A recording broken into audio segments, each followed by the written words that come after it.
그냥 진짜 읽은 소감을 한 마디씩만 얘기해보세요. 그걸 듣고 이걸 얘기해볼게. 이건 그냥 성현이부터 할게요. 이렇게. 저는 아주 짧게. 제그 구절 딱 읽으면서 어떤 사람을 전도할 때 절대 뭐 그러니까 뭔가 그 사람을 전도할 때 뭔가 안 되더라도 끝까지 포기하지 않고 뭐 전도할 수 있도록 하려고 이런 마음이. 저는 그냥 아주 가볍게 느낀 점. 그냥 전체적으로 나는 이번에 하면서 이런 느낌이었다.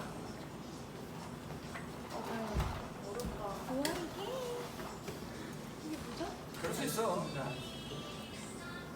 맘대로 못하겠네. 쓰라는 어땠어? 저 전체적으로. 소감 얘기하기 전에 자랑할 게 있어요. 다 읽었어? 아니야, 다 읽은 거 다 읽은 승진했어요? 건데 그거 말고 제가 기도했던 제목이거든요. 제 일을 통해서 하나님을 전하는 거. 이번에 이제 또 2회 콘서트를 열게 됐는데 또 기획안을 여러 개를 냈어요. 저희 팀원들이 다 같이 내서 그중에 제 것도 몇 개가 있었는데 제가 그냥 이렇게 하다가 광복 기념이어서 때가 이름에 라는 주제를 가지고 글라디아서 6장 9절을 거기 이제 텍스트를 넣었어요. 근데 그게 딱 돼서 이게 아마 홍보 포스터에 올라갈 것 와 같아요.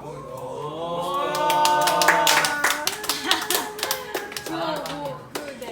그거 보고서 되게 촉박하게 준비를 하고 있는 상황이어가지고 걱정 많이 했는데 그래서 하나님께서 신경이랑 또 비슷한 얘기가. 아무튼 자랑이었고요. 저는 읽으면서 이거 보내주신 거를 너무 재밌게 봐가지고 와. 그거 읽을만 하죠? 네. 근데 이걸 아예 안 보게 되더라고요. 이거 보니까 아까 소설처럼 읽는 것 같아서 거의 다 읽었고요. 근데 마지막 제부분이 전 제일 이게 무슨 내용이지? 그러니까 중간에 살짝 뺐거든요. 앞에 12장까지 읽고 바로 제장을 뛰어넘었는데 약간 어려운 부분이 있었는데 그래서 재밌게 잘 봤어요. 선생님은? 저는 앞부분을 못 읽고 제 이야기만 읽었는데 이제 복음서들은 저희가 다 알던 내용이고 근데 이제 사도행전부터는 이제 다른 내용이 나오잖아요. 그래서 이제 정리하면서 베드로가 중풍병자 고치는 거랑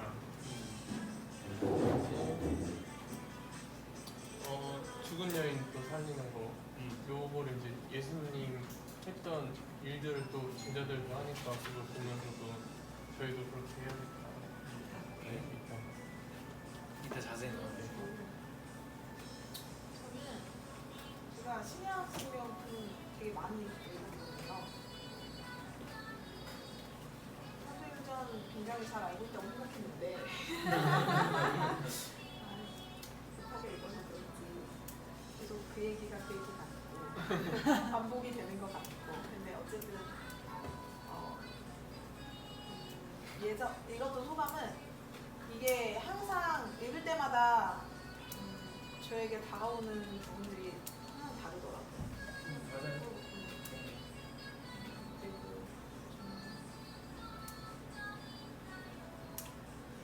읽다 너무 했어요.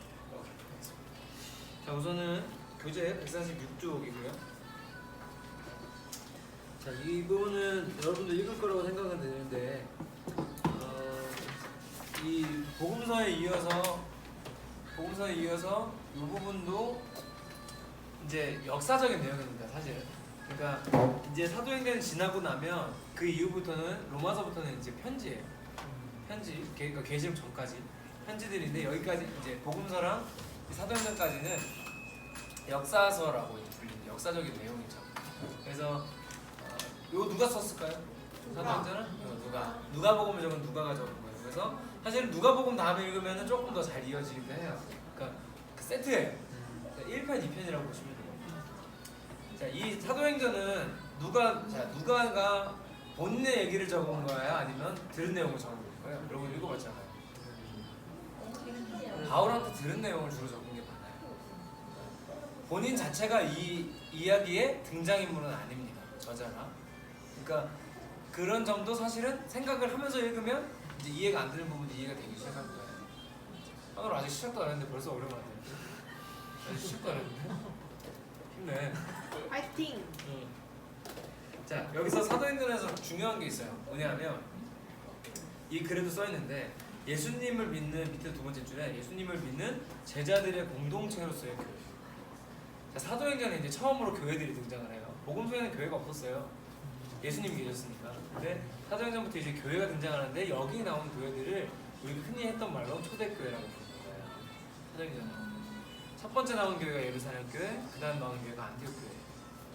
그다음에 안디옥 교회에서 주로 파송한 선교사들이 세운 교회들이 이제 뒤에 나온 고린도 교회, 무슨 로마 교회 이렇게 되는 거죠. 근데 공동체로서의 교회가 무슨 말이냐면 여기서 말하는 교회는 건물이 아니다라는 뜻이에요. 그러니까 우리가 너무 익히 들었지만 성경에서 본 적은 별로 없을 거예요. 이 건물이 아니라 우리 교회도 주보에 써있잖아요. 성경 주보에 교회 다니지만 몇 교회가 되나. 자, 무슨 얘기냐면 우리는 안디옥 교회 하면 안디옥 교회라는 건물을 떠올리기가 쉬워요. 우리가 그렇게 살았기 때문에. 근데 이 성경에 나온 사도행전에 나오는 모든 교회라는 명칭은 그 지역에 예수 그리스도를 믿는 사람들의 모임을 뜻하는 거예요. 무슨 얘기냐면 안디옥이라는 동네에 예수 믿는 모든 사람을 안디옥 교회라고 불러요. 건물이 아니라. 멋있죠? 예루살렘에 있는 예수 믿는 사람들이 예루살렘 교회예요. 건물이 없었다고. 근데 이 책에는 그런 내용이 안 나와서 제가 이거는 먼저 다루고 시작을 하는데 저는 이 사도행전에 나온 초대교회 모습들 중에 제일 멋있는 게 뭐냐면 일단 그 모임이 사람이 교회라는 거 첫 번째로. 그리고 이 당시는 이 사도행전에 바울이 아덴에서 설교하는 장면이 있어요. 근데 아덴이 메세종에 뭐라 나오는지 모르겠는데 아테네예요.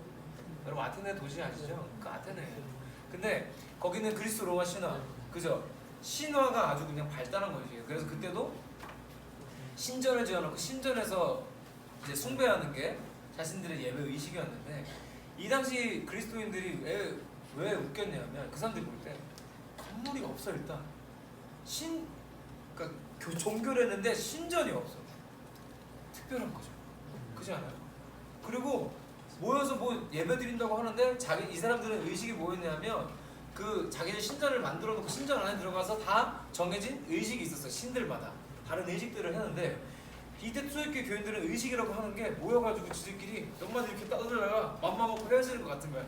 밖에서 볼 때는 건물도 없어, 제대로 된 의식도 없어, 종교 같지가 않아. 그래서 멋있는 거예요. 그 당시 이 예수 믿는 사람들을 교회라고 불렀던 것뿐만 아니라 교회가 뭐서 했던 일들 자체가 그 당시엔 정말 세상이 이해 못할 일이었던 거죠. 근데 이게 우리 지금처럼 이제 변하게 된 이유들은 여기 이제 성경 내용이 등장하잖아요. 교회사를 공부해야 알 수 있는 내용들이지만 그것까지 다루기에는 좀 어렵지만 어쨌든 우리가 그렇게 좋아하고 교회에서 많이 들었던 초대교회라는 교회들의 모습은 건물도 아니었고요. 모여서 예배 순서를 짜가지고 예배드리고 이런 것도 사실은 아니었어요. 근데 아예 순서가 그냥 아무것도 없었냐 그건 아니에요. 한 예수님 돌아가신 게 아니라 예수님이 돌아가시고 나서 한 120년 정도 후에 나온 예배 예식서가 지금도 자료가 있어요. 근데 읽어보면 예배 순서가 없지는 않은데, 그러니까 지금처럼 뭐 예배 부르고 성찬, 설교 이렇게 칼같이 잘라지지 않아요. 세례는 이렇게 주되 흐르는 물로 주시고, 상황이 안 되면 더운 물로 주셔도 상관없습니다. 막 이게 풀어서 다 써 있어요. 예식서 되게 멋있어요. 근데 그 당시에는 그랬다는 거예요. 그러니까 형식 자체가 막 정해져 있고 이런 거가 예배가 아니었고, 그거를 하기 위해서 그 형식에만 참여해야겠다는 마음으로 예배를 구경하러 나오는 사람도 있었던 것도 아니고. 멋있잖아요. 건물도 없는데 그 모이는 사람들을 교회라고 부르는 이 얘기가 사도행전 얘기예요.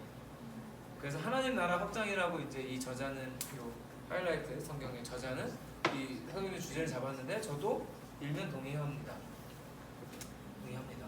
그래서 누가복음 이후 후속편으로 썼다는 거 일단 알고 계시고, 그러니까 누가복음은 예수님의 이야기, 사도행전은 예수님 제자들의 이야기라고 생각하시면 되겠습니다. 그래서 147쪽 위에 글에서 맨 마지막 줄인데요. 그렇게 복음의 역사가 확산됨으로 말미암아 그 말씀을 믿고 따르는 무리들이 많아져 하나님 나라는 점점 확장되어 가고 있습니다. 여기서도 핵심이 뭐냐면 건물이 많아진 게 아니에요. 예수님을 따르는 무리들이 많아요. 하나님 나라의 확장은 건물의 확장이 아니라 사람이에요. 사람으로 열매 맺는 게 이제 우리가 해야 되는 전도의 방향과 그 목적과 이유겠죠. 자, 그래서 구조와 요점은 저희가 읽으면서 제가 한 번씩 짚고 넘어가겠습니다. 1장은 뭐였죠? 1번 한월. 자, 한월 열봉 아마 4장까지지. 4장까지인데 4장까지 내용은 주로 뭐냐 하면 우리가 잘 알고 있는 오순절 마가의 다락방이라는 내용이 등장을 하죠. 그래서 방언으로 말하고 처음 이제 방언이 등장하고 방언으로 말하고 우리가 잘 알고 있는 오직 성령이 너에게 임하면 너희가 권능을 받고 예루살렘 옵니다. 이 말씀이 나오는 것을 하고요. 그래서 이제 주로 이 앞쪽은요. 그 사도행전 1장 8절에 이루어가는 부분 중에서 온 예루살렘과 온 유대로 얘기 넘어가는데 그 중에 첫 번째 예루살렘 단계 한번 보시면 되겠습니다. 자, 한우리 어차피 저 1절부터 4절, 아, 1장부터 4장까지 읽었고요.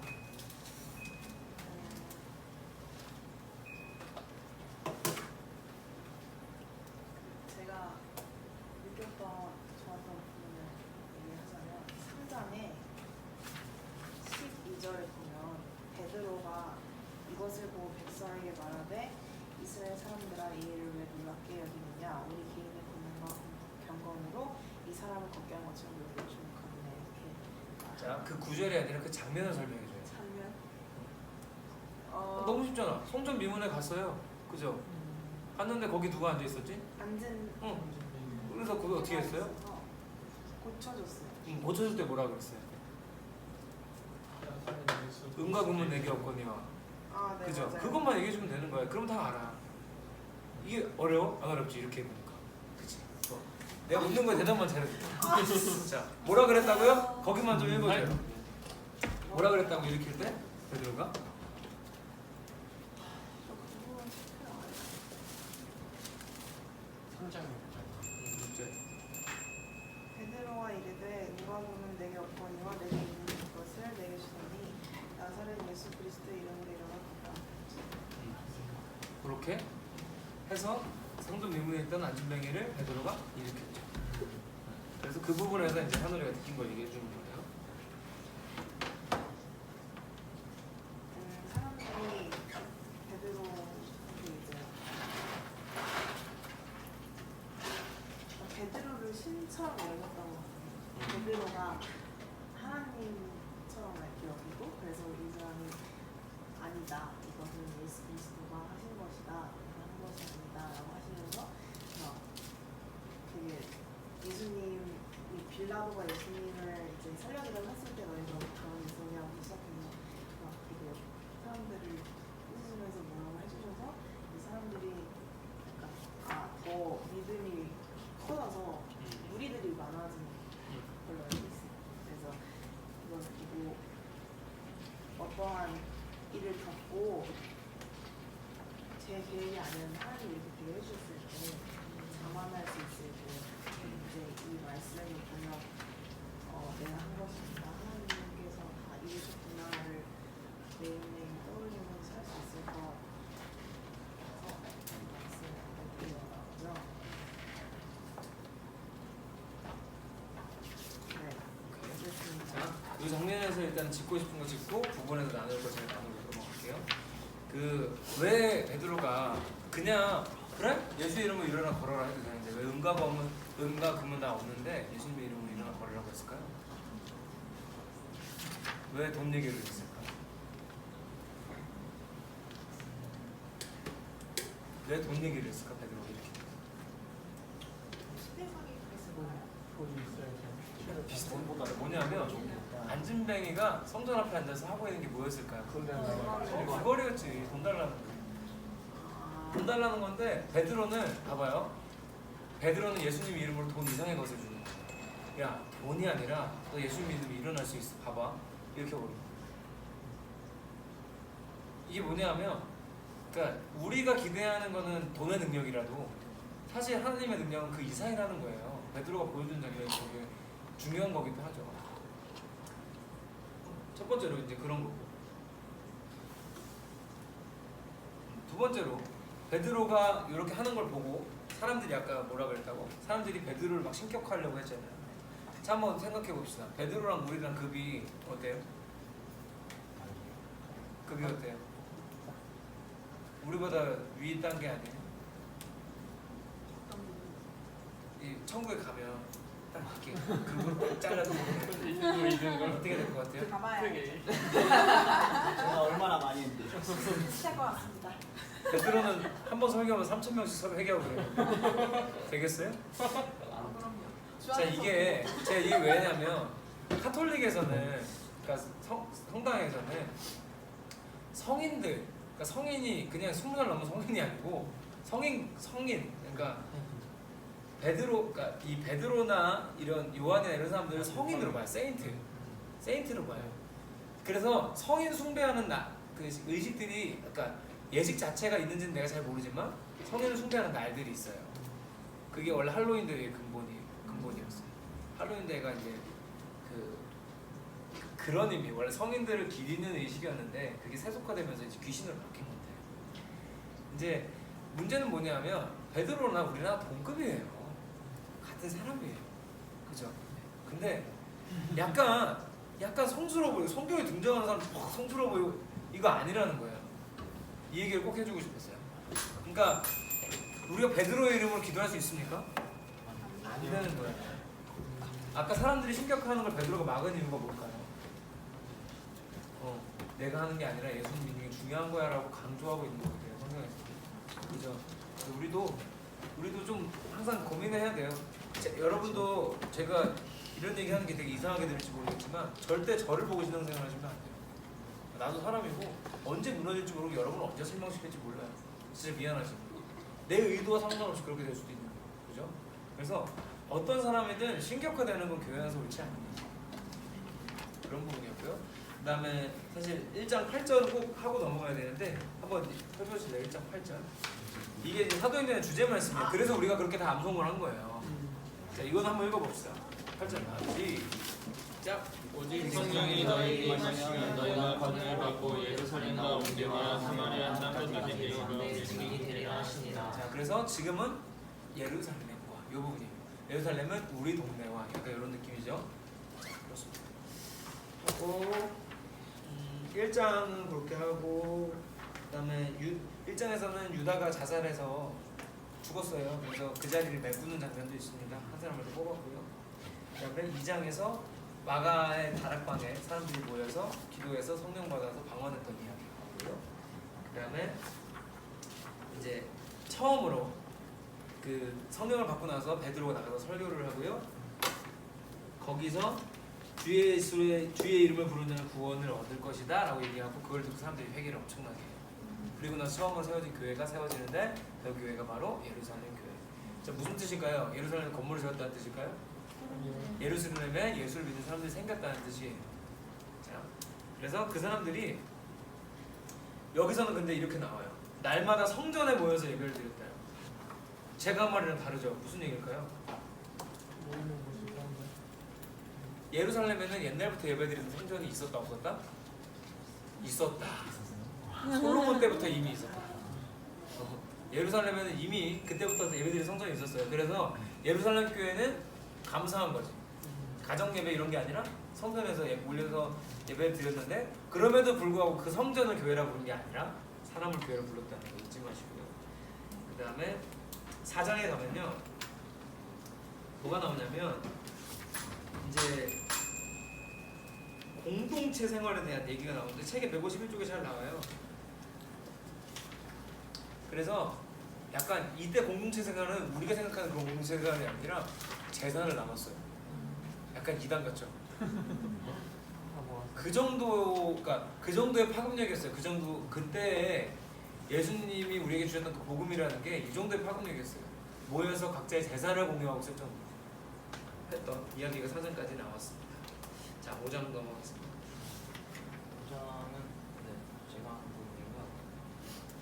전도사님이 이야기하신 부분으로 말하자면, 그러니까 모두 재산을 공동하게 해서 가난한 사람이 없었대. 여기 책에서 가난한 사람이 없을 정도로 모두 다 모두 다 나눠 주었고, 또 여기서 이제 좀 문제가 생기는데 뭐더라 그 이름이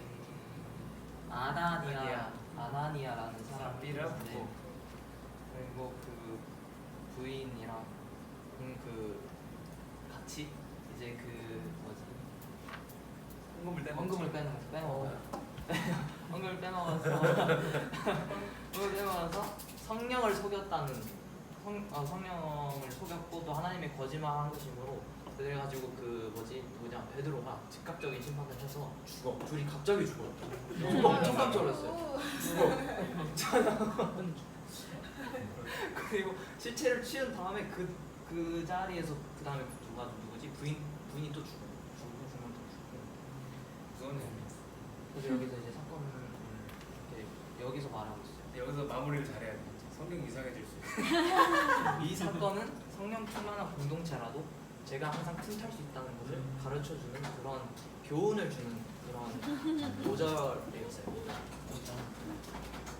그리고 이제 여기가 이제 5절 11절까지고요. 4장 32절부터 5장 11절까지고 5장 12절부터 이제 사람들이 이제 베드로와 그 믿는 사람들로부터 모든 놀라운 기적들이 일어나고 뭐 그런 막 많은 좋은 일들이 일어나니까 여기서 유대 지도자들이 시기 질투를 그래가지고 사도들 옥에 가두었는데 근데 천사가 갑자기 내려와가지고 저들을 풀어주면서 성전에 가서 성전에 가서 말씀을 전하라고 하고 사도들은 나가서 전도를 시작했습니다. 그래서 그 유대 지도자들이 너무 놀라가지고 다시 끌어잡아가지고 이제 베드로를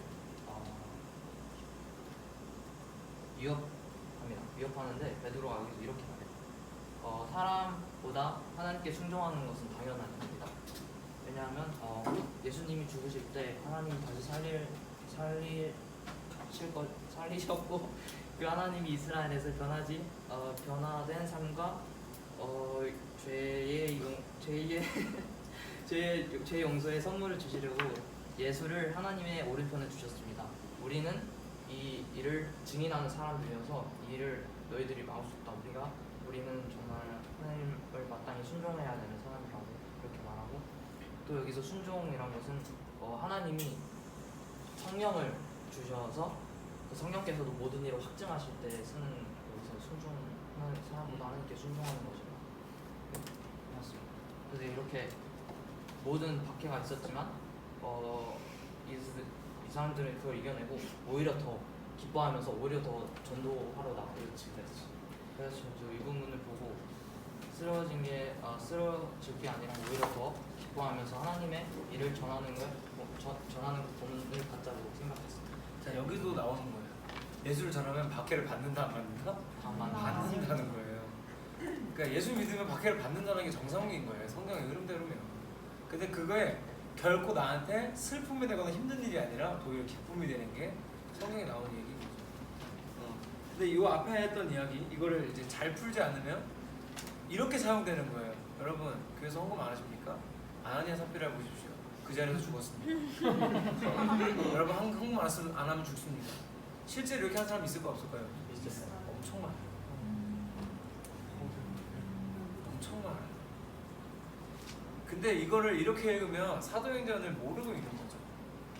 사도행전은 지금 예수님 이후에 제자들이 세운 교회들 이야기를 하고 있는 거예요. 자, 근데 아나니아 삽비라 이야기가 주는 교훈은 언제든 죄가 탓할 수 있다는 내용으로 생각하고 한번 보면 이렇게 보이는 거예요. 봐봐요. 아나니아 삽비라가 왜 전 재산을 드리려고 했을까요? 그때는요 10의 1조가 아니라 전 재산을 드리는 게 아무것도 아닌 거였던 거예요. 아까 재산을 막 공유했다 그랬잖아요. 교회 전 재산을 드리는 게 되게 일반적인 일이었던 거예요. 그리고 그게 내게 되는 게 아니라 그거를 가지고 가난한 사람은 가난한 대로 두고 부자는 자기가 나눠주고 이랬다는 거죠. 근데 아직 믿음의 분량이 장성하지도 않은 사람이 남들 하는 거 보고 따라한다고 까불었다가 준 이야기예요. 그러니까 결국은 뭐냐면 거꾸로예요. 믿음이 없는 사람한테 헌금부터 강요하면 안 된다는 거예요. 거꾸로 그 사람 죽는 거예요. 잘못하면. 반대로 그 정도 믿음이 장성을 하면 전 세상을 들어도 아깝지 않은 게 기독교의 모습이라는 걸 또 보여주는 거기도 하죠.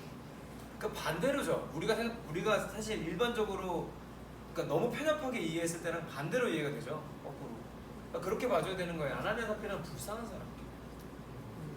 믿음도 안 되는데 옆에 집도 저 집도 저 집도 다 예수 믿더니 전세를 드려버려. 분위기가 나도 해야 되는 거야. 그래서 드리려고 하는데 이만큼 그리고 뺐다가 죽은 거예요. 불쌍한 거지. 그러니까 믿음의 분량이 장성할 때까지는 어떻게 해야 된다? 기다려줘야 되는 거야. 기다려줘.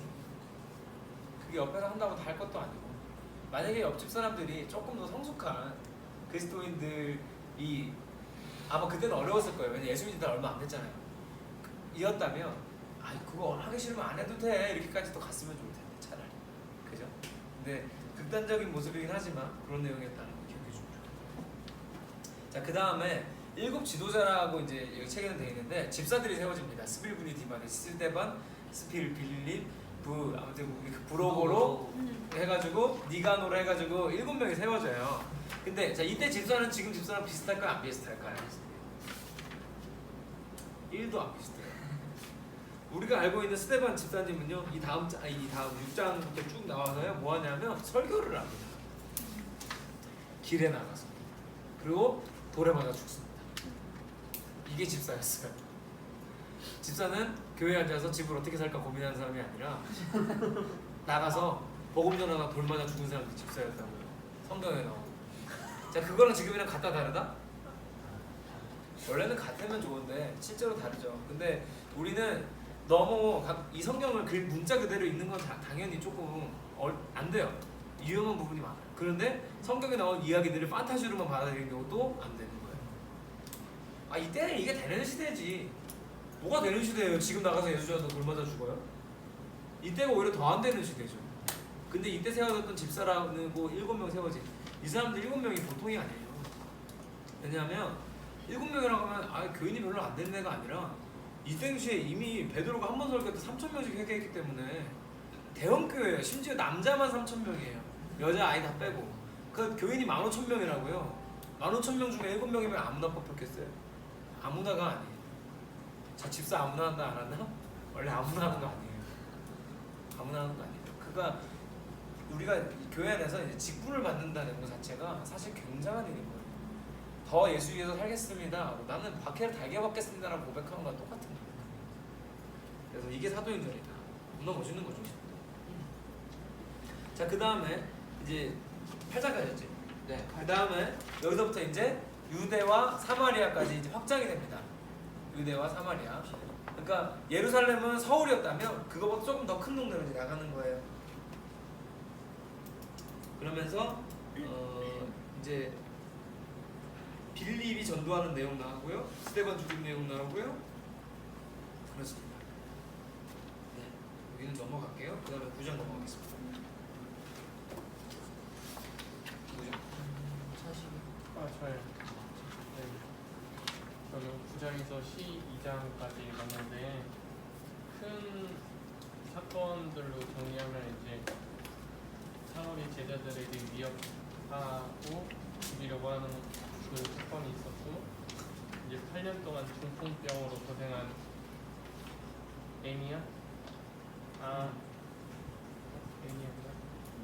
에니아라는 사람은 베드로가 고치고, 또 헤롯 왕의 죽음이 있었고, 마지막으로 다리다는 도르가라는 여인은 베드로가 죽었는데 다시 살린 그 네 가지 사건이 있었고요. 거기서 저는 이제 그 성경책 위주로 요거를 아직 읽지 못했는데 성경책 위주로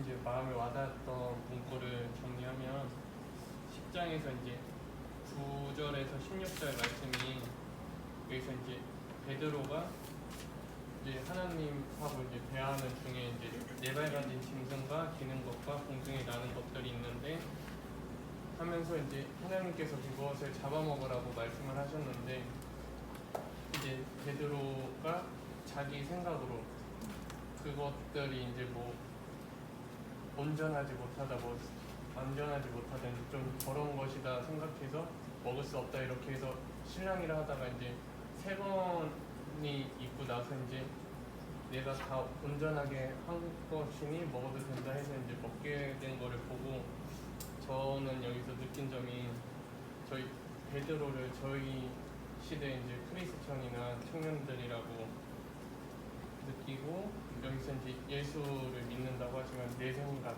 그 인본주의 목사님께서 말씀하시는 그게 더 앞서지 않았나. 그래서 이제 좀 여기서 이제 많이 반성하고 해결을 했어요. 네. 그렇게 볼 수도 있겠다. 자, 우선은 이 부분에서 이제 나오는 건 뭐냐면 이제 사울이 회심을 합니다. 사울이 원래 그 예수 믿는 사람 때려잡으러 가다가 가면서 가는 길에 예수님을 환상 가운데 보고 눈을 멀고 에 해가지고 에 한 다음에 이제 자, 바울로 짠이 아니에요. 이게 중요해요. 자, 이게 중요해요. 자, 성경에 말하지 마. 읽어보면 자, 이게 아니 근데 희원 형제가 잘못한 게 아니에요. 잘못 가르쳐서 그래요. 성경에는 한 번도 만약 야곱이 이스라엘로 바뀐 사건, 아브라함이 아브라함으로 바뀐 사건은 나와요. 네. 사울이 바울로 바뀐 사건은 안 나와요. 한 번도 나온 적이 없어요. 예수님이 너의 이름은 이제부터 바울이다 한 적이 없다고. 자, 근데 왜 우리는 그렇게 알고 있냐면 그렇게 배워서 그래요. 근데 그게 아니라 실제로 이제 사울이 이름이 바울로 불리게 돼요. 뭐냐면 헬라식 발음이에요. 선교사로 나가려고 하니까 예를 들어서 난 주영광인데요. 영어 이름이 내가 브루스터예요. 그러니까 브루스타 말고 브루스타를 붙이는 거고 이씨. 이씨 나왔어 이씨. 내가 미국 갔을 때 이름이 브루스터였어요. 근데 나는 한국에서 복음을 전할 때는 주영광이었어요. 근데 그 미국 가면 브루스터 주가 되는 거예요. 똑같아요. 사울 바울이 우리나라랑 비슷하니까 그냥 개명을 했구나 생각했는데 개명한 적이 없다니까요. 그냥 부르는 언어의 발음이 바뀐 거예요. 이거를 잘못 알고 있었다 우리도 그동안. 이게 뭐냐면 너무 바울을 이렇게 좀 사건을 이렇게 판타지하게 바꾸려고 하다 보니까 약을 쳐서 그래요. 삶의 습관. 약을 쳤어. 자, 그 다음에 궁금한 게 그 28절에 9장? 네, 유대인 10장 28절에 유대인으로서 이방인을 구제하는 것과 가까이 하는 것이 위법이라고 했는데. 자, 이것도 알려줄게. 자, 베드로는 어디 사람일까요? 유대인이에요. 유대인이죠. 그리고 왜 하나님이 그 꿈을 보여주셨냐면 네 발 달린 짐승 뭐 등등의 그 베드로한테 꿈에서 보여줬던 건 뭐냐면 율법에서 먹지 말라는 것들이에요. 율법에서. 근데 하나님이 그걸 보여주고 먹으래. 그러니까 유대교의 신앙을 지켜왔던 베드로로서는 이상한 거예요. 이스라엘에서 먹으면 안 되는 거거든. 이거 하나님 먹으면 안 되잖아요. 먹으면 안 되잖아요. 내가 깨끗하게 했으니 먹어. 그래야겠네요. 이 상황인 거예요. 제가 꿈꾸면서. 그리고선 왜 그랬냐면 베드로가 저기 이방인 고넬료한테 가서 복음을 전해라라고 마음을 주셨는데 안 해요. 왜냐면 이방인이랑 유대인이 어떻게 말을 섞어요? 이게 유대인들이었어요 원래. 이방인이랑 말을 섞지 않는 그거야. 양반 뭐 천민 뭐. 그렇지. 그러니까 신분이라기보다는 유대인들은 선민사상. 우리가 하나님 선택된 백성이다 해서 이방인들이랑 말을 섞지 않았어요. 그러니까 네. 어떻게 유대인이 이방인들과 밥을 먹습니까가 논쟁이 되는 거야. 그래서 이거 가지고 이제 바울이랑 베드로가 싸워요. 나중에 이제 바울이 이거 가지고 베드로한테 겁나 오는 거예요. 그런 장면들이 나옵니다. 그래서 사실상 베드로는 이방인 선교를 나중에 하기는 합니다만 주로 예루살렘 선교에 많이 사용을 받았고요. 그 다음에 바울은 이방인 선교에 사용을 많이 받았죠. 왜냐하면 바울은 일단은 그 세계를 많이 본 사람이기도 했고, 그러니까 하나님이 사실 쓰시는 방향이 다른 건데 하나님이 베드로한테 그건 깨주고 싶었던 거예요. 야, 이방인들 복음이 필요해. 그래서 깨주는 장면이에요. 그러니까 인간적인 생각으로, 그러니까 약간은 이런 거죠. 이제 유대교가 아니라 예수가 종교야. 예수가 진짜야라고 하나님이 말씀하고 계신데 베드로는 지금까지 지켜왔던 걸 버리기가 어려운 거예요. 그러니까 저는 그 아까 사장님이 얘기했던 것처럼 우리의 신앙생활도 봐봐요. 예를 들어서 나는 사울이 바울로 바뀌는 사건이었는 줄 알고 있었어. 근데 이게 바뀐다는 걸 깨달았을 때 어떻게 이런 변화가 이거는 비정상적인 거예요. 내가 알고 있던 신앙이 잘못됐다는 거를 알면 그냥 그랬구나 하고 넘어갈 수도 있어야 되는 거예요. 근데 그게 이제 잘못됐다고 하는 사람이 2단이야. 거기에 넘어가면 안 되고 거기에 넘어가면 안 되고 한다는 거. 바울이 원래 예수님을 믿었거든요. 바울은 유대교에 충성했던 사람이지. 유대교에 너무 충성해서 예수님을 이때는 이단으로 바꿨어요. 유대교에서. 그러니까 야 이단 다 때려잡아 해가지고 이제 그 바울은 이제 이거 명령을 받고 가서 스테반도 사실은 사울이 죽인 거나 마찬가지 그 자리에 있었거든요. 그러니까 이제 예수 믿는 사람들 죽이러 다니는 게 직업이었는데 가다가 눈이 멀어 가다가 예수님 보고 눈이 멀어가지고 예수님 계셨군요 해가지고 짜잔 하고 나타난 거죠. 자, 그다음에 13장으로 가는. 네, 제가 읽었고요. 16장까지 읽었고요. 아 여기서 빼먹었는데 10 여기 이거 빼먹을 뻔했다. 스테반이 죽어요. 8장에서 돌 맞고 죽었어요. 그다음에 죽은 다음에 이스라엘 사람들이 도망을 칩니다. 예수 믿는 사람들이 예루살렘 교회에 다녔던 성도들이겠죠. 근데 그 성도들이 도망을 칩니다. 그래서 아유 쫄보들 그런 줄 알았더니 도망쳐서 간 동네에서 예수를 전해요. 그래서 거기들의 교회가 세워지기 시작하는데 그래서 세워진 교회가 이제 안디옥 교회고요. 안디옥 교회는 제가 볼 때 성경에 나오는 교회 중에 가장 건강한 교회예요. 바울이랑 바나바 같은 선교사들을 파송했던 교회가 안디옥 교회. 그래서 그 얘기가 이제 13장부터 말씀하신 것처럼 바나바랑 바울이 이제 안디옥 교회에서 선교사로 파송이 돼서 이게 크게 이방 선교의 틀 안에 1차 여행, 2차 여행 이렇게 정리를 하더라고요. 3차 여행까지. 147쪽에 보면 잘 나옵니다. 네, 구조가. 147쪽 구조가 크게 나와 있는데 이제 1차 여행, 2차 여행에 대한 부분을 제가 읽은 거고 1차 여행에서는 바나바랑 바울이 선교를 그러니까 파송이 된 거죠. 근데 소아시아 지역을 주로 다니면 선교했다고 하고 소아시아 지역이 지금 터키 쪽이래요. 거기에서 이제 복음을 전한 거고 그 복음 전하는 내용들이 쭉쭉쭉쭉 나와요. 그래서 뭐 13장 초반에 보면은 동쪽에서 서쪽으로 옮겨가면서 선교하는 모습이 나오고 뭐 13장 뒷부분에 보면은 남부 쪽에서도 복음을 전하는 내용을 근데 13장 처음에 이제 파송할 때 바울이랑 바나바랑 요한이 같이 다녀요. 그러다가 요한이 중간에 떠나요. 그 일로 인해서 나중에 또 싸워요. 자 요한복음의 요한이 아니에요. 사촌 다른 요한이에요. 동명이죠. 뭐 그런 일로 싸우기도 하고 그래서 전체적으로 보면서 이제 계속 복음을 전하는 내용들인데 되게 인간적이더라고요. 되게 맞아요. 인간적인 모습들이 많이 바울이랑 나와요. 바나바도 많이 싸워요. 그런 모습들이 되게 재미있게 나와 있고 그리고 복음을 전할 때 성령이 막으시는 부분이 나오고 그러니까 내가 하고 싶다고 해서 다 전하고 내가 성교 떠나고 이런 게 아니라 발걸음을 인도하시는 대로 진짜 따라갔구나 라는 그런 부분들도 나오고 그래서 쭉쭉쭉쭉 내용들을 초반에는 뭐 여기서 복음 전하고 저기서 복음 전하고 여기서 돌 맞아 죽을 뻔했다가 구살생 살아서 또 다른 데 가가지고 또 복음 전하고 이런 내용들이 계속 나와요. 그런 사이사이에 굉장히 멋진 부분들이 그리고 아까 한우리가 말했던 것처럼 베드로를 시작했던 그런 부분 성경에 제우스랑 헤르메스가 정확하게 등장해요. 명칭이 나옵니다. 바울이랑 바나바를 제우스랑 헤르메스로 봐요. 헤르메스라고 생각해서 사람들이 안전뱅이를 일으키는 사건을 보고 얘네는 제우스랑 헤르메스다라고 생각해서 그 신전에 가서 정확히 그 제사를 단어가 드리려고 하는데 이제 바울과 너가 막 무슨 짓을 나 아니다. 이건 하나님이 하시는 거다. 나는 우리는 하나님을 전하는 사람일 뿐이야. 정신 차려 말하면서 전해요. 그래서 그 사람들이 거기서 이제 돌아오는 그런 장면들이 나오고 그래서 제가 이제 가장 깊이 느낀 부분이 여기였는데 우리가 사실 모든 일을 죽게 하듯 하고 모든 일을 우리가 살아가는 이유도 다 하나님의 영광을 위해서 살아가는 거잖아요. 그래서 식사 기도할 때도 하나님 이웃을 먹고 하나님의 영광을 위해서 살아가게 해주세요 하고 밥을 먹거든요. 항상 딱 그 기도만. 근데 진짜로 이게 내 입으로만 하는 고백이 아니고 진짜로 이들은 내면 깊은 곳에서 이게 막 끌어나와서 전하는 게 느껴져요. 성경에서.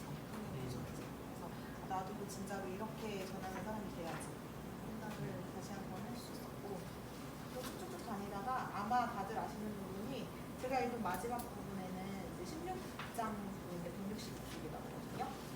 다 아실 거예요. 빌립보 감옥 아시죠? 바울과 실라가 옥에 갇혔는데 옥이 밤중에 옥이 흔들려 그들이 열렸고 문이 열렸고 거기서 사람의 생각은 도망가야 맞는 거지만 그 웅문을 지키고 있던 간수들이 아 우리 죽었다, 큰일 났다, 놓쳤다 했을 때 자교를 하려고 해요. 죽어버려야지. 자살을 난 죽어 마땅해 이러면서 죽으려고 하는데 아니에요 우리 여기 있어요 라고 해서 살리고 그리고 그들이 변화되고 그리고 그 변화된 그들이랑 먹고 마셨나? 마신 건 모르겠다. 먹으면서 그러니까 집에 초대해서 그 기쁨을 나누는 막 이런 장면들이 나와요. 그래서 진짜 세상을 살 때 1차의 모습인 것 같아요. 이게 뭔가 위협을 당하고 핍박을 당할 때에도 그들의 세상의 방법으로 해결하려고 하지 않고 오히려 정반대되는 방법으로 예수님의 방법으로 해결을 했을 때 사람들이 예수님을 느끼고 변화되고 그래서 기쁨을 같이 나누는 그런 거를 느낄 수 있는 장면이었습니다. 자, 조금 더 정리를 한번 해드리면 전도 여행이 1차, 2차, 3차까지 있어요. 근데 이게 왜 1차, 2차, 3차를 자르냐면 같이 가는 사람이 달라요. 이제 바울이 계속 등장을 하고 바울이랑 누가 같이 갔냐가 이제 다른데 첫 번째 갈 때는 바울이랑 바나바랑 아까 말한 요한이 같이 가요. 근데 이 요한이 약간 돈도 많은 집안의 이런 아이인데 이제 얘 때문에 싸워요. 얘를 다음에 데리고 가냐 안 데리고 가냐. 첫 번째 갔던 데가 아까 말한 소아시아 1차 전도 여행은 소아시아 터키 쪽에 그래서 주로 선교를 했고 두 번째는 유럽으로 2차에는. 근데 여기는 바울이랑 바나바가 아니라 바울이랑 실라라는 사람이었지. 왜 그랬을까요? 싸워서 헤어졌어. 그래서 바나바는 딴 데로 갔다 손대 가고 손절하고 바울은 이제 신라를 데리고 유럽으로 가서 복음을 전합니다. 그리고 그 과정에서 자꾸 이제 죽을 뻔한 일이 생기고 감옥에 갔는데 원래는 사실 생각해봐요. 감옥에서 간수가 자살해. 그러면 너 뒤져라 하고서는 튀어야지 맞잖아. 근데 뒤져라 가냐 뒤지면 안 돼요. 이러고 죽지 마세요 하고서는 거기서 예수를 전하는 클래스 있는 모습을 보여주면서 끝났습니다. 자, 여기 이 책에서 적용해 보세요에 나온 내용이 좋아서 이건 한번 해보면 좋겠는데 바울은요 160쪽이에요. 왼쪽에 있는데 바울은 사실 지금으로 따지면 미국에서 유학하고 온 사람 같은 사람이에요. 되게 유학도 후진돼서 한 게 아니라 가말리엘이라는 좋은 선생님 밑에서 그 약간 뭐지 사사를 받아 굉장한 사람. 근데 지금 뭐 하고 있어요? 말이 좋아 여행이지. 맞아 그 집꼴이에요. 그 집꼴이에요. 이때 무슨 배낭에 돈 넣고 다니겠어, 못 넣고 다니겠어. 그 집꼴이라고. 사실 뭐 먹을 것도 별로 없어서 배낭 여행이죠. 근데 그 상황인데 멋있잖아요. 바울은 사실 취직했으면 굉장히 잘 살 수 있었을 텐데, 그죠? 근데 그러면서 이 책에도 말하는 게 예수 믿으면서 참 포기할 게 많네요. 약간 이런 뉘앙스로 말하더라고요. 그런 것 같아요. 이건 한번 생각해 보면 좋을 것 같아요. 다음 넘어갈게요. 저는 17장부터 20장까지 읽었는데, 네, 그 바울이 전도 여행을 3차 전도 여행을 다니는 시기예요. 그러면서 이제 이름모를 장소를 여러 개 나와서 헷갈리는데 그 장소를 이동하면서 좀 많이 읽었어요. 장소 중심으로. 그래서 처음에 이제 들렸던 지역이 이제 17장부터인가? 네, 17장부터. 17장에는 원래 있던 데에 계속 있다가 거기서 근데 앞에 1, 2차 전도 여행에 비해 되게 순탄한 전도였던 것 같아요. 내 생각에는 앞에 들어보니까 여기서는 되게 담대하게 복음을 전하거든요. 근데 17장에도 위협이 있긴 했어요. 막 바울이 복음을 전파하는데 유대인들이 불량배를 내려와서 이제 바울이랑 좀 친한 야손이라는 집에 쳐들어가서 바울 어디 있어? 막 하면서 약간 이런 식으로 협박을 하고 그런 식으로 하는데 앞에보다는 좀 순탄했던 것 같고 전혀 갇히진 않았어요. 그 다음에 이제 실라라는 이제 친구가 디모데라는 친구가 이제 계속 3차 전도 여행을 하는 것 같아요. 그 디모데 전서의 그 디모데가 맞아요. 네. 네. 그러면서 나중에 18장에 이제 아덴이라는 곳의 이름인데 아덴을 먼저 갔다가 고린도에 이르러요. 거기서 이제 우리 교회 보리스랑 아굴라 나와서 되게 반가웠어요. 근데 그 부부는 천막을 만드는 일을 한다는데 네, 브리스기라고 아굴라한테 1년 6개월 동안 같이 지내면서 복음을 이렇게 전해준다고 하는데 그 더한 설명을 기대했는데 더한 설명이 없어서 좀 아쉬웠어요. 네, 반가웠는데. 네. 그 다음에 19장에 가서 이제 바울이 이제 되게 능력이 입혀져요, 하나님한테. 그래서 손수건이나 이제 앞치마를 바울한테 갖다 대고 그 손수건을 병자에게만 갖다 대도 낫는 역사가 나고, 되게 그 다음에 악귀들이 다 물러나고 바울이 가는 자리마다 그 다음에 바울이 이제 그런 사람들한테 사람이 손으로 만든 거에는 절대 신이 될 수 없다 하면서 막 이런 우상 숭배하는 자들한테도 복음을 전하고, 그 다음에 20장을 좀 되게 주의 깊게 읽었었는데 여기는 이제 바울이 또 복음을 전하다가 재밌었던 거는 유두고를 살리는 내용이 있었어요. 유두고가 예배 시간에 졸다 죽어요. 창에 앉아서 말씀을 듣는데 설교가 얼마나 지루했는지 놀다가 창틀에서 이렇게 멋진 척하고 설교하다가 푹 거기 죽었어. 죽었는데 그걸 바울이 살렸어. 아 창피해. 바울이 살려가지고 되게 재밌으면서도 놀라웠고, 그 다음에 이후에 나오는 에베소 장로들에게 바울이 하는 말들이 있는데 이게 되게 멋있었어요. 약간 맞아. 뮤지컬 같았고, 그냥 하나의 설교지. 네, 설교를 하는데 설교. 자기가 죽을 걸 알면서도 나는 가겠다 하면서 하느님을 믿고 가겠다 이런 다짐과 되게 비장하게 이렇게 선포를 하고 떠나기 전이었어요. 네, 여기까지 읽었어요. 자, 오케이. 너무 설명을 잘해줬는데. 우선은 이제 찬식이는 순탄했다고 했는데 앞에 비해서 뭐 감옥은 안 갔으니까. 그런데 이제 어려움들이 어떤 게 있냐면 좀 다른 종류가 있어요. 이제 아테네 아까 얘기했죠. 아덴이 아테네예요. 근데 아테네에 갔더니 여기는 그리스 로마 신화, 그리고 뭐가 있어요? 헬라 철학. 헬라 철학이 엄청 발달한 도시잖아요, 아테네가. 그러니까 철학자들이랑 맞짱을 떠요. 지식 배틀. 내 생각. 바울이 이제 지식 배틀을 떠요. 근데 거기서 지진 않는데 문제는 뭐냐면 싸우면 돼. 복음이 안 터지는. 이게 또 다른 종류의 어려움인 거죠. 잡아가진 않는데 좋아요 들어와 하면서 들어오라고 하는데 듣기는 듣는데 이 사람들은 이제 신이 여러 명이니까 그런 신도 있군요 이런 수준인 거야. 대화가 미치겠는 거지 바울은. 그게 아닌데 이런 종류의 좀 어려움을 겪은 곳이 아테네였고요. 그 다음에 우리가 좀 익숙한 지명들이 나오죠. 고린도, 뭐 에베소, 안디옥 뭐 이렇게 나오죠. 그러면서 그 바울이 아까 브리스길라 아굴라랑 같이 뭘 했냐면 텐트 메이커. 그래서 그 텐트 메이커스라는 팀도 있는 거예요. 그거예요. 바울이 텐트 메이커로 이중직을 한 거죠, 사실은. 투잡을.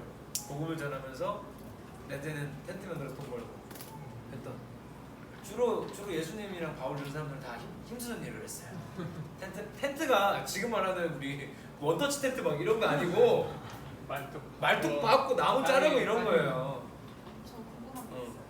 그래서 그것 때문에 왜 지금 사역하시는 목사님들이 개척교회나 이런 목사님들이 투잡을 해도 된다 안 된다 이런 그러니까 얘기 일단은 하시잖아요. 우리 교단은 투잡을 허용했습니다.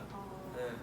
그래서 그게 복음을 위한 거기 때문에 이제 가능한 건데 이게 뭔가 물질적인 이익을 취하기 위해서 이렇게 하는 경우도 있을 거잖아요. 그런 게또 그러니까 적용하는. 우선은 성경적으로 그냥 다 일면 그대로 보면 예수님도 목수 일 하다가 이제 그만두고 하긴 했지만 바울이 당장 텐트 만들면서 일하면서 했어요. 그죠? 나는 솔직히 사실 좀 옛날 목사님들은 목사가 어떻게 이중직을 하냐 막 하시는데 사실 나는 이중직도 아니고 난 3중직, 4중직, 5중직이거든요. 현재 보면 나는 노래도 가르치고 뭐 하는 건데 생각해보면 근데 지금도 반대하는 비단이 있어요. 많죠. 보수적인 교단들은 싫어하죠. 근데 저도 이런 거는 동의해요. 뭐냐면 그러니까 이게 중심이 중요해요. 아까 얘기한 대로 돈 벌려고 예를 들어서 그런 분들 있어. 목사 명함 달고 정수기 팔러 오시는 분들 있어. 정수기 팔러 올 때 목사가 어딨어. 정수기 판매원이지. 그렇지 않아요? 이런 건 틀린 거야. 왜냐하면 나 목사했네 해가지고 더 많이 팔려고 하는 거 이거는 잘못된 거죠. 그러니까 개척교회 하는데 도저히 헌금으로 교회가 돌아가지 않아. 그래서 내가 목사님이 일을 해서 교회 월세를 내고 해. 나는 그런 거는 해야 된다고 생각해요. 할 수 있으면. 근데 문제는 그게 우선되기 전에 정말 교회에서 목숨 걸고 해봤냐 이 말이야. 이 말 그거는 해보고 싶은 말인 거예요. 그걸로 무슨 약간 걸 해봤냐. 믿음의 정도를 판단하는 분들이 계시잖아요. 네, 그러니까 근데- 진짜로 진심으로 기도해서 하나님이 맞아, 역사 안 맞아. 해줄 리가 없다 이렇게. 근데 나는 그거를 남의 일이라고 그렇게 쉽게 말하면 된다고 생각하진 않아요. 그러니까 물론 진짜 이게 종류가 있어. 연약해 빠져가지고 교회에서 제대로 하지도 않으면서 그냥 일만 하려는 분들이 있어. 솔직히 있어요. 미안한 얘기지만 그런 분들한테는 그게 추천되지 않는 거고, 반대로 교회에서 너무 열심히 있고 너무 열정이 있어. 근데 너무 몰라. 그런 경우에 나는 할 수 있다면 한 1, 2년 정도라도 나는 지상에서 해보는 건 좋다 생각합니다. 그러니까 단순히 물질적인 이유로 하면은 되게 어렵고 힘들죠. 바울도 사실 이거 텐트 만드는 일을 브리스겔러 아울러 헌금해주면 돼요. 그죠? 근데 같이 일을 했다고요. 이유가 있었겠죠. 자세히 나오진 않지만 아까 얘기한 대로 자세한 설명이 나오진 않지만 아마 하면서 바울도 배우는 게 있었을 거고. 저도 전 사도행전 읽고 나서 다음 주 수요예배 설교 해야 되는데 수요예배 설교를 다 정했어요. 근데 주마등처럼 지나가는 게 군 생활밖에 없더라고요. 나는 군대에서 했던 직장 생활 그 3, 4년이 내 인생에 얼마나 큰 일을 하고 있는지 난 지금도 느끼는 거야. 그러니까 그게 없었으면 내가 이 교인들 라이프를 조금이나마 이해할 수 있었을 거야. 정말 극한의 직장 생활이었기 때문에 정말 퇴근하고 나도 나의 상관과 나의 거리가 500m가 되지 않아. 한 동네 안에 이렇게 500m 내에 살고 있는 전화 부르면 튀어가야 돼. 이 슬픈 현실 안에서 4년 가까운 시간을 버티면서 우혁이는 18개월 한다는데 난 40개월. 아무튼 그랬습니다. 그래서 그러니까 그게 결국에는 이중적인 하나만의 문제가 아니라 중심의 문제인 거예요. 중심의 문제. 그래서 그거를 케이스 바이 케이스로 가야지 절대 할 수는 없는 거 같아요.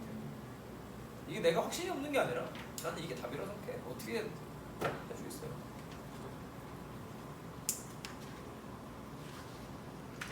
넘어가도 되나요? 네. 정가요? 저는 21장부터 24장까지 있는데요. 아까 창식이가 말했듯이 이제 이게 잠깐 전에 보면 뭐 조금도 두려워하지 않다 보니까 죽는다는 것을 알면서도 예루살렘으로 다시 갔는데 바울이 갔는데 아니나 다를까 체포됐어요. 예루살렘에 가서 체포돼서 가이사랴라는 동네에도 끌려가고 그다음에 로마까지 끌려갔는데 그렇게 알고도 예루살렘으로 다시 돌아갔다는 게 참 저는 약간 쫄보기 때문에 분명 저라면 안 갔을 것 같은데 알면서도 갔다는 점에 대해서 정말 하나님 믿는 그런 사람들은 달라야 된다라는 생각을 한번 해볼 수 있는 좋은 시간입니다. 저는 그걸 느꼈고요. 또 다음 쭉쭉 가다 보면 뭐 그런 거예요. 그러니까 재판에서 변론하고 내가 왜 잡혀가야 되는지 변론하고 또 가이사랴라는 동네에 끌려가고 또 거기서 이제 바울이 머리가 좋으니까 또 나는 원래 유대인처럼 했을 뿐인데 왜 잡느냐 이렇게 해서 계속 또 미뤄지고 또 로마로 끌려가고 이렇게 했는데 그 중간에서 이제 로마 총독 벨릭스한테 또 끌려가요. 또 끌려가는데 거기서도 얘가 또 머리를 잘 써가지고 또 아그리빠라는 후임 베스토한테도 이렇게 야 네가 좀 재판을 해봐라. 그러니까 계속적으로 바울을 끝까지 죄 있는 사람을 몰아서 이렇게 하려고 하는데 안 넘어가. 안 넘어가죠. 그래서 일단은 그렇게 해서 24장까지 끝나는데 그러니까 자 어떤 상황이냐면 예루살렘 아까 찬식이가 말한 대로 에베소 장로들한테 나 예루살렘 간다 빠이빠이 죽을 수도 있어 괜찮아 하고 가요. 예루살렘으로 가서 잡혀요. 잡혀서 끌려서 로마로 갑니다. 근데 차비 안 되죠. 공짜로 가는 거죠. 중간에 근데 되게 웃긴 게 여기가 지금 멜리데섬 나오나요? 멜리데섬이 여기 나오는 건가? 잠깐만. 그 다음이구나. 여기가 아니라 오케이. 그래서 로마로 끌려갑니다. 근데 끌려가서 이제 벨릭스라는 사람 그리고 그 후임자가 베스도. 그러니까 두 사람한테 이제 재판을 받는데 재판 과정에서 이제 바울이 멋있는 게 뭐냐면 재판 우리 마피아 할 때 최후의 변론할 때 어떻게 해요? 준식 발성하잖아요. 나 아니라고 이게. 그죠? 내말 들어봐. 최후의 변론은 사실 그렇게 해야 되는데 바울은 어떻게 하냐면 내가 살고자 해서 사는 게 아니에요. 어떻게 보면 거기서 복음을 전합니다. 변론장에서 내가 왜 이렇게까지 하는지 예수를 전해요. 그러고 나니까 죄인을 못 만들어. 그리고 후임자한테 넘겨. 야 네가 폭탄 돌리기지. 하기 싫은 일 폭탄 돌리기지. 후임한테 넘기는. 후임이 받았는데 또 이제 또 당해. 약간 그런 상황이에요. 근데 저거 이제 여기서 바울이 나중에 하는 고백들이 좀 뭐랄까 진짜 고백처럼 들리는 거죠. 살아도 주를 위해 죽어도 주를 살아주고 나중에 이 고백이 이제 바울 고백이잖아요. 그 뭐냐면 내가 살고자 하는 게 아니라 변론 이것도 나한테 복음을 전해 주신 기회구나. 거기서 복음을 전해버린다니까. 근데 결론적으로 살잖아요. 이게 멋있는 거지. 이거지. 그래서 여기는 그게 제일 멋있는 장면인 것 같아요. 그래서 뭐 아그리빠니 베스돈이 나오는데 다 그냥 로마 청독이에요. 자 이해하시면 되고 마지막 누구죠? 앞에서 이어져서 그 후임으로 베스도가 이제 바울을 심판하려고 하는데 이제 예루살렘 가서 너 심판 받을래? 라고 얘기를 해요. 그래서 바울이 아니 나 황제한테 가서 심판을 받을 거야 라고 얘기를 합니다. 그래서 황제까지 가게 돼요. 근데 그 가는 길에 그 가이사랴를 방문한 아그리빠 왕에게 이제 바울 그 베스도가 넘겨요. 바울의 이야기를 넘깁니다. 계속 폭탄 돌리기. 응. 그래서 이 사람에서 자기가 이제 아무리 봐도 넘어오질 않으니까 이 사람한테 조언을 구합니다. 왜냐면 그 사람이 이제 유대인의 풍속과 전통을 잘 알고 있기 때문에 그런 걸 핑계를 이렇게 넘긴 것 같아요. 잘 봤나? 네. 그래서 이제 바울이 그래서 고백을 해요. 예수님을 만나기까지 내가 어떻게 만났고 내가 눈이 멀어서 나도 원래는 예수를 믿는 사람이 아니었고 원래 예수 믿는 사람들을 내가 죽이려고 했고 또 이제 제사장들에게 그거를 받아가지고 죽이러 가는 길에 예수를 만나서 내가 이렇게 됐다 좀 멀고 예수 만나서 나도 지금 복음을 전하는 거다라고 막 이렇게 정말 자기 간증을 얘기를 하는 시간이에요. 그래서 그 얘기를 듣고 이 아그리빠가 얘 근데 죄가 없는 것 같아. 아무리 생각해도 얘는 죄가 없는 것 같으니까 그럼 이제 황제에게로 보내라. 근데 이렇게 얘기해요. 제가 황제한테 심판을 받겠다고 말만 안 했어도 쟤는 그냥 여기서 풀려났을 텐데 황제에게까지 가겠다고 제가 얘기했으니까 황제까지 보내는 그런 길을 가게 됩니다. 그래서 이제 걔가 황제로 가기까지 이제 배를 타고 죄인들이랑 배를 타고 가는데요. 거기서 이제 배에서 내렸는데 뱀의 독사에 물려요. 근데 독사에 물렸는데 멜리데 섬이라는 곳에 내렸는데 거기서 뱀한테 배 독사한테 물렸는데 사람들이 쟤 이제 뭐 제가 죄를 지어서 이제 벌 받는 거다라고 하는데 얘가 이렇게 불구덩이 얘를 없애버리고 아무렇지도 않게 하니까 쟤는 또 뭐라고 하지? 신이다라고 하나? 그 얘기를 해요. 예술이라고 그렇게 얘기를 해요. 근데 그런 사건도 있고 어쨌든 해서 쭉쭉 넘어가가지고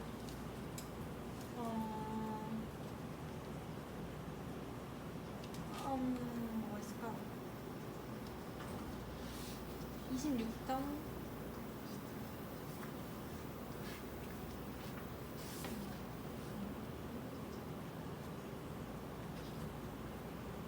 그리고 바울이랑 사람들이 배를 타고 가다가 또 다시 배를 타고 가다가 풍랑을 만나는데 바울이 이쪽으로 가면 안 된다. 이제 지금 계속 폭풍이 치고 있으니까 가면은 재난 당할 것이라고 경고를 했지만 거기 타고 있던 백부장이 경고를 듣지 않고 계속해서 항해를 하다가 결국에는 또 풍랑을 만나서 또 삶의 의욕도 없고 희망도 없어진 상태가 되는데 바울에게 하나님께서 이제 하나님의 손사가 내려와서 포기하지 마라. 너는 장차 황제 앞에 설 것이다. 너와 함께하는 모든 사람들도 무사할 것이다 라고 전하게 되고 2주 동안 이제 여기 표현이 되면서 이제 식빵 이제 배가 2주 동안 굶은 상태에서 이제 식빵을 이제 먹게 되는데 여기서 이렇게 한 덩어리씩 떨어져서 나눠 먹었는데 알고 보니 276명이 그걸 먹었다라는 오병이어 비슷한 일도 있죠. 그런 일도 있었고 마지막 28절 그래서 모두가 무사히 이제 몰타성에 도착을 해서 그 다음에 이제 독사를 불렀구나. 그렇게 하고 네, 추장 보블리오 누구를 뭐 병을 고치고 로마로 돌아가는 거. 이런 내용이 있네요. 저는 사실 이거를 참 앞에를 되게 막 재밌게 읽다가 중간에 못 읽고 이거 제 부분을 읽었는데 그냥 계속해서 느낀 거는 그 앞에서도 계속 그렇고 이제 제자들 뭐 베드로도 그렇고 바울도 그렇고 자신들의 이제 고백을 할 때 심판을 받는 자리에서도 굽히지 않고 하나님을 전할 수 있고 자기가 죽을 걸 알면서도 그렇게 그 자리에서조차도 하나님을 너무 정말 간증하는 그 모습들이 되게 저한테는 많이 와닿았던 그런 전체적인 사도행전이었던 것 같아요. 그 사도행전은 사실 막 핵심적인 사건을 뽑는 거보다는 전체적인 내용이 되게 멋지죠.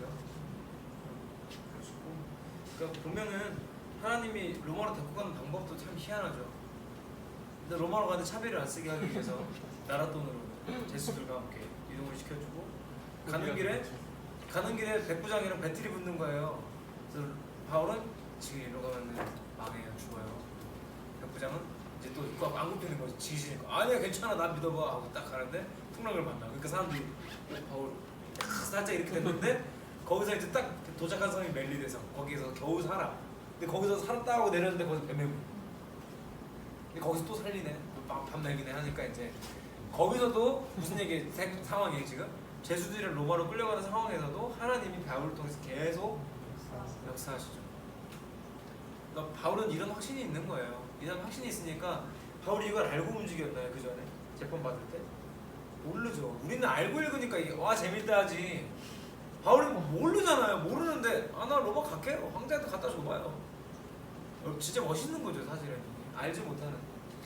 그러니까 어떻게 보면 우리가 저는 사실 그러니까 사도행전의 주제가 그게 맞는 것 같아요.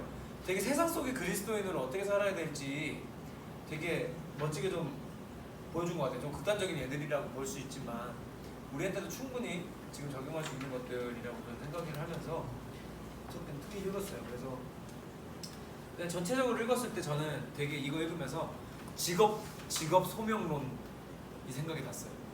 수요일날 아주 자세히 설교 때 얘기하겠지만, 그러니까 이게 부르심이라고 하면 한때 제가 신대원 들어갈 때 경쟁률이 정확히는 기억이 안 나는데 아무튼 시험 보는 사람이 그 광장을 꽉 채울 정도였어요. 우리 학교 광장 몇천 명이었어요. 몇천. 그러니까 그때만 해도 신대원만 붙어도 결혼할 사람들이 줄을 쓴다더라. 진짜 그럴 정도로 부르심이라고 하면 목회자가 되는 걸 부르심이라고 생각하는 정말 죽은 거 아니에요? 신대원이 뭐예요? 목사님 되려면 가야 되는 대학원이 있는데, 그러니까 부르심이라고 하면 그 부르심을 목사님 되는 걸로 착각했던 시절이 있었던 것 같아요. 근데 이게 너무 성경을 그냥 진짜 그렇게만 읽으면 그렇게 보이는 거예요. 근데 그게 아니라 저는 오히려 세상 속의 그리스도인으로 어떻게 살아가야 되는가를 생각하면 우리를 부르신 나를 부르신 이 직장이나 이 직업 자체가 우리의 소명이고 부르심일 수도 있는 거예요. 아닌 경우도 있지만 하나님이 나를 술집 주인으로 부르지는 않을 테니까. 그잖아요. 호프를 운영하면서 하나님의 부르심이야. 그래서 여러분 맛있게 드세요. 생맥을 쫙 이건 아니잖아요. 근데 확실한 건 우리가 직장에 있든 어디에 있든 하나님이 우리를 세상으로 분명히 부르셨다는 거. 그래서 이번에 캠프 때 왜 둘째는 저녁에 돌아서지 않으리 찬양 제상 주님 뜻대로 살기를 했는데 이거 할 때 3절을 의도적으로 뺐어요. 3절 가사가 뭐냐면 세상 등지고 십자가 보내. 이건 난 번역을 잘못한 건지 원곡이 그런 건지 내가 확인을 못했는데 세상을 등지고 십자가 보는 거는 불교예요. 불교. 속세를 떠나서 산으로 들어가는 건 불교라고요. 우리는 거꾸로 예수님이 세상의 빛이라 그랬잖아요. 반대지 반대. 우리는 세상에 나가서 이제 빛이 되는 거지. 거꾸로. 그러니까 나를 부르신 모든 직업이 사실은 하나님의 부르심일 수도 있다는 가능성을 열어놓고 나는 살아야 된다 생각하거든요.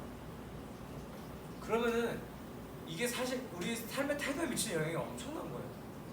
누가 쓰라가 합류 같은 게 나는 사도행전에 나올 법한 일이라고 내가 아까 얘기했던 게 그런 거예요. 막 아주 대단해 보이지는 않지만 나한테 사실 대단한 일이기도 하고 남들이 볼 때 어떻게 볼지는 몰라도 이전 정도의 일이 있다는 것 자체만으로도 사실 굉장히 역설이에요. 지난주에 얘기했던 것처럼 진급 앞두고 동료 컴퓨터를 포맷하는 세상 앞에 같이 일해보자라는 얘기를 할 수, 협업을 얘기할 수 있는 사람, 나는 그게 진짜 부르심 받은 하나님의 사람들이라고 봐요. 그러니까 이 시대의 바울들은 자기 직장 안에도 있고 어린이집 안에도 있을 수 있고 한다는 거죠. 그러니까 거기서 단순히 우리가 그냥 나의 이 율법 이상의 것으로 지키는 신앙의 모습을 보여준다는 것만으로 저는 만족되지 않는다 생각해요. 그러니까 이게 수요예배 때 할 거라 다 얘기를 못 하겠는데, 예를 들어서 이랜드가 되게 하나님 기업으로 유명했었거든요. 근데 여러분 그거 알아요? 교회 안 다니는 사람들이 이랜드 지원 안 해요. 일랜드라고 일 겁나게 시킨다고. 하나님의 군대라고 욕해요. 왜 그런 일이 생겼냐면, 그래서 이랜드 다니는 애들 얘기를 들어보니까 그런 얘기를 해요. 나한테 그러는 거예요. 야, 교회 다니는 사람 다 그래. 왜? 우리 과장인지 부장인지 기억이 안 나는데, 근데 우리 과장인지 부장인지가 자기 수요예배 가야 된다고 자기 일을 다 던져놓고 넌 야근해라, 난 교회 간다. 자기 일을, 본인 일을 얘한테 주고 간다는 거예요. 그리고 자기는 교회 갔다 와서 얘는 야근하고 그 다음 날 아침 출근해서 얘가 해놓고 가지고 보고하고. 이게 현실이에요. 이게 예수를 잘못 믿으면 이렇게 되는 거예요. 세상 등지고 십자가 보는 거예요. 이거 아니잖아요. 그냥 상식적으로 생각해도 아니지 않아요? 하늘 한번 생각해봐. 너 친구도 우리 주님 앞에 합주합시다 와 기도하고, 그리고 그 주님을 영접하러 가시죠. 예수를 잘못 믿으면 이게 앞뒤가 안 맞는 거예요. 그러니까 이거 할 때는 무슨 생각하는 거예요? 성경에 술 먹지 말라는 얘기 없어. 갑자기 기도할 때만 예수 믿고. 이게 그냥 되게 상식이라고 생각해. 나는 예수 믿는 사람으로 이 그리스도인으로 세상을 살아가는 게 되게 우리 상식 범위 안에 있다. 예를 들어서 너 막 의사가 됐어. 근데 예를 들어서 뭐 전문의가 인턴한테 수술을 해야 돼. 수술하다가 잠깐만 나 교회 전화 잠깐만 하고 네가 좀 해? 하고 나가. 이게 앞뒤가 안 맞는다는 거예요. 성경에는 절대 그런 가르침이 없다고요. 그러니까 거꾸로 이런 거죠. 오히려 이랜드 같이 야근을 해서 살아도 해야 될 상황인데 교회를 가야 돼.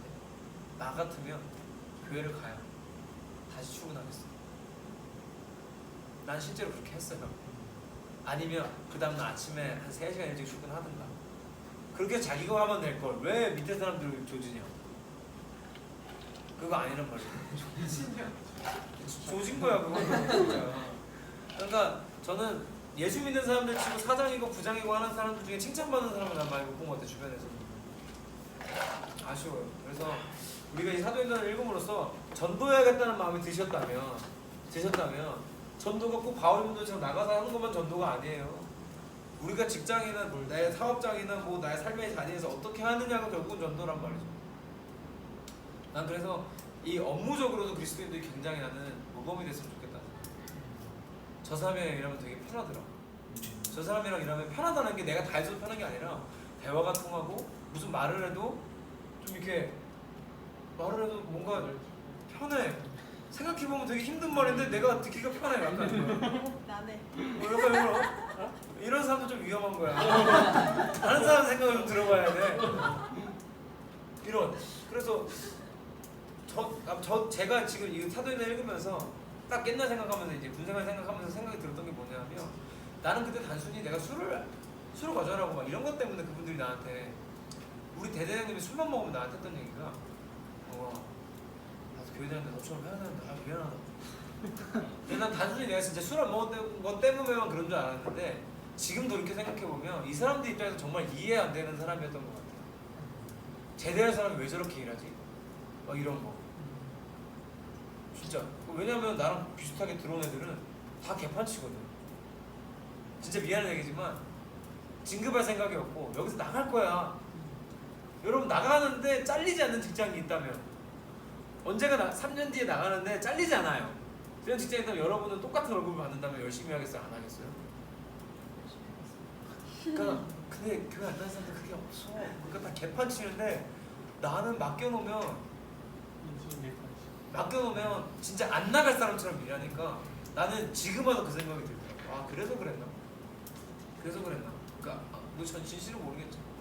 그래서 나는 우리가 사도행전을 읽은 사람이라면 결국 우리의 삶의 자리를 무시할 수 없다.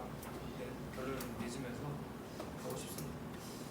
질문 있으면 질문 받고 마무리하겠습니다. 저 마지막에 170쪽에 이스라엘의 소망이라는 단어가 나오는데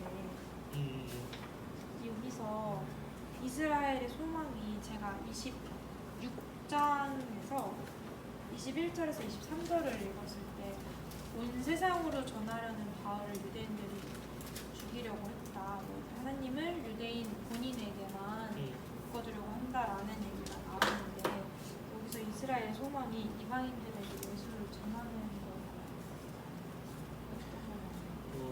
잠깐만. 그러니까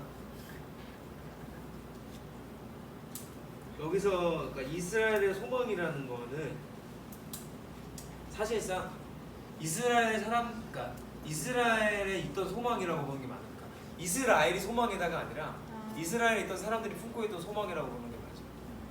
그러니까 이게 사실은 1장 8절이랑 이어서 여기서 만나는 거죠. 이스라엘 사람들은 원래 예루살렘이랑 유대 정도, 우리 동네 정도 보고만 얘기인 줄 알았는데 성령을 받으면 사마리아와 땅끝까지 간대더라 하니까 사실은 출발이 다 거기였잖아요. 그러니까 이스라엘에 있던 사람들의 소망이 끊어지지 않았다는 얘기가, 그러니까 끊어지지 않았다는 표현보다는 그 소망이 지금도 계속되고 있다라고 이해하는 게 우리가 맞아요. 그러니까 이스라엘이 소망이다, 뭐 이스라엘에만 소망이 있다가 아니라 이스라엘에 가지고 있던 소망. 이스라엘 사람들이 이제 땅끝까지 전하는 그렇지. 하나님의 소망. 그러니까 이스라엘에서 가지고 있던 소망이라고 보는 거예요. 결국은 이게 사도행전도 이래서 구약이 없으면 안 되는 거예요. 구약이 없으면 안 돼요. 성경에 나오는 대부분의 이스라엘이라는 표현은 하나님 나라의 장소적인 개념이에요. 그러니까 이게 신약에 가서 좀 덜해지지만 구약에 나오는 건 거의 100% 하나님 나라의 장소적인 개념을 이스라엘이라고 표현을 많이 해요. 그게 가나안 땅일 때도 있었고 이스라엘이라고 표현될 때도 있지만 가나안 땅이나 이스라엘이라는 표현은 구약에서는 특히 대부분 하나님 나라의 장소적인 개념이에요.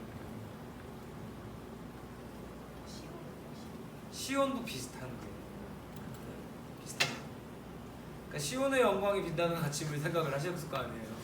그러니까 시온이라는 동네 자체가 가지는 의미가 이제 그러니까 소망의 나라죠. 결국엔 그 얘기를 이제 구약에서는 그런 식으로 표현을 했다면 신약으로 넘어오면 그 이야기를 이제 대놓고 하나님 나라라고 표현이 되는 거죠.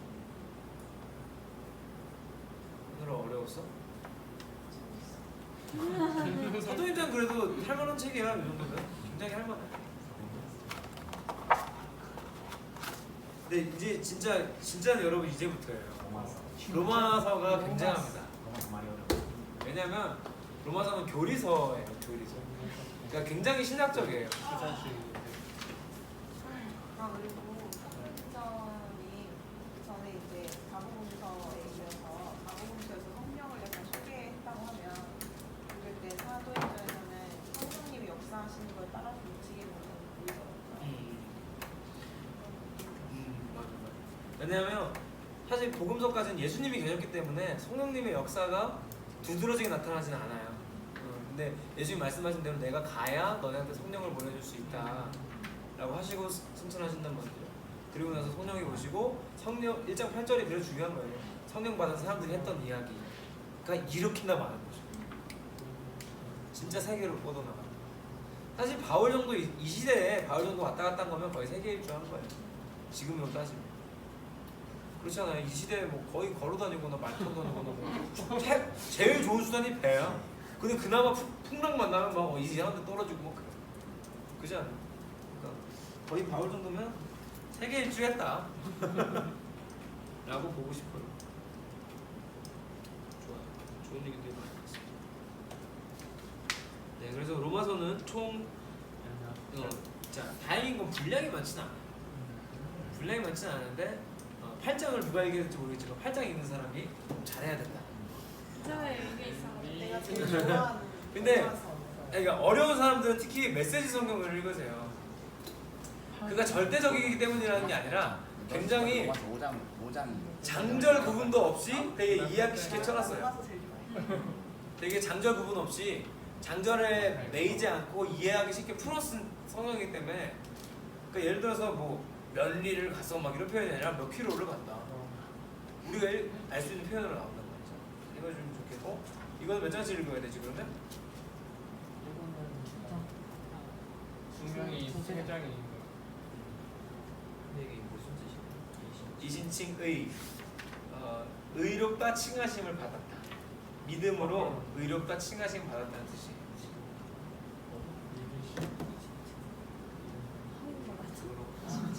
칭이 이제 부르심 받았다. 그 부름 받았다.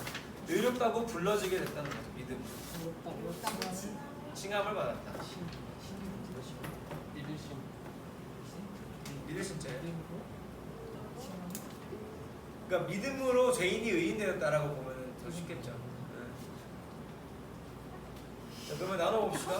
순서는 그대로 갈까요? 손으로 어떻게 너 순서 바꿔줘? 아니 원장이 저는 늦게 해야 될 것 같아요. 그래.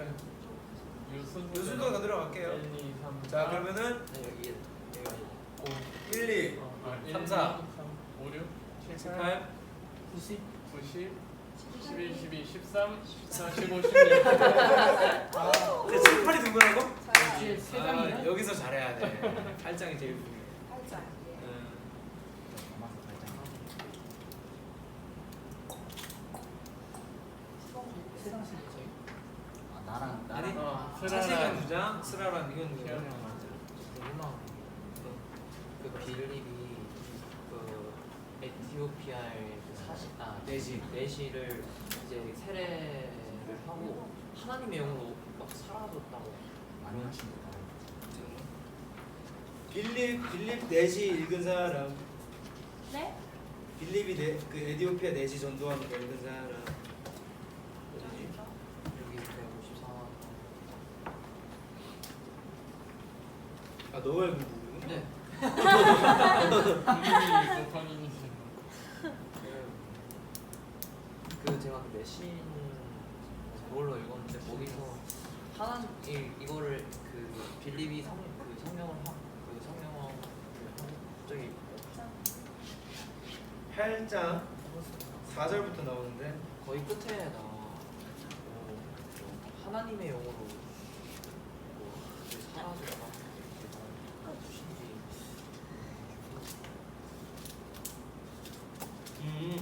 맞아. 네가 이해한 게 맞아. 네가 이해한 게 맞아. 순간이동 시킨 거야. 그냥 진짜로.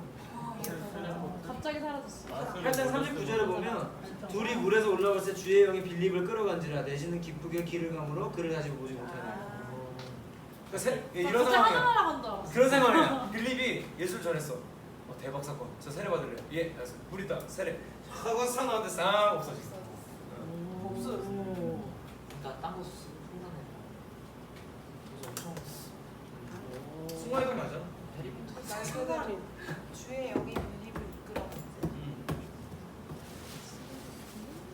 아마 뭐 여러 가지 이유가 있으셨겠지만 나도 잘 모르지만 이제 다른 사람한테 전도하러 가라 이런 뭐 그런 걸 수도 있고 그다음에 그 내시가 빌립을 굉장히 또막 신처럼 할 수도 있고 한데 이게 그렇게 해석할 수도 있겠다.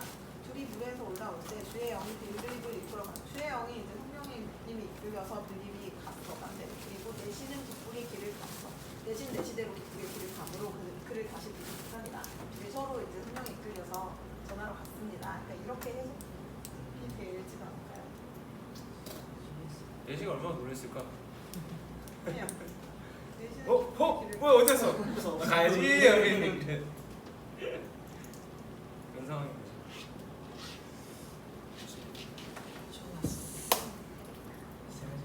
잠수했어요. 화동이 아주 좋네. 로마서부터 로마서가 한 건가? 맞네요. 벌써 자, 이만큼 로마서부터는 뭐냐면 읽을 때 참고하세요. 편지입니다. 그래서 로마에 교회가 세워졌어요. 그래서 로마 교회에 바울이 보낸 편지예요. 근데 로마 교회가 아마 어려웠던 것 같아. 편지가 길어.